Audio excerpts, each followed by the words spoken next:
Hey everyone, looking at tips for supporting survivors this week. This week, I'm looking at grief. Grief might seem a strange one for survivors, but actually, we do experience it and we go through it quite a lot. So, just for those that may not be aware, there are 7 stages in the grief cycle, and for your survivor friend or family member, they could be at one or all of those stages over the course of a week, a month, or even a year, and go through them and go back to them and stay in them for short or varying lengths of time, depending on where they're at in their own situation.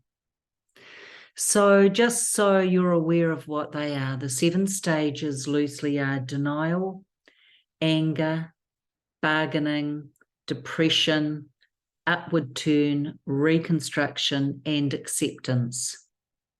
For me personally, I stayed in denial for a long time. When I finally came out of that, I went straight to anger and lived there. Eventually, I moved between denial and depression, and finally, after many years, ended up accepting. But don't be fooled by what grief can do.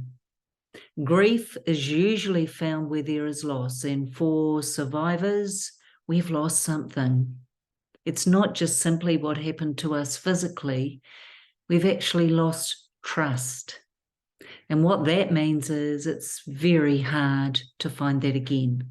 Think of a bath where the plug has been pulled. It doesn't fill up quickly.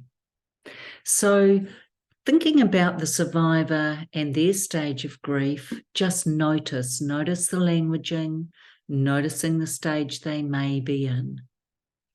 There is no right or wrong way or formula, and just because it all starts with denial and ends up at acceptance, it doesn't mean your survivor will go neatly and methodically through. They won't, and that's fine.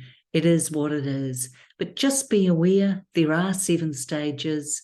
The survivor in your life will go through all of them, come back out, maybe do a redo, maybe just hang around in depression or anger. Don't rush them. It is what it is, and they will get through. I hope that's helpful. Please do like, subscribe, and share if this is of value to you. The more survivors we can help, the better. Have a great week.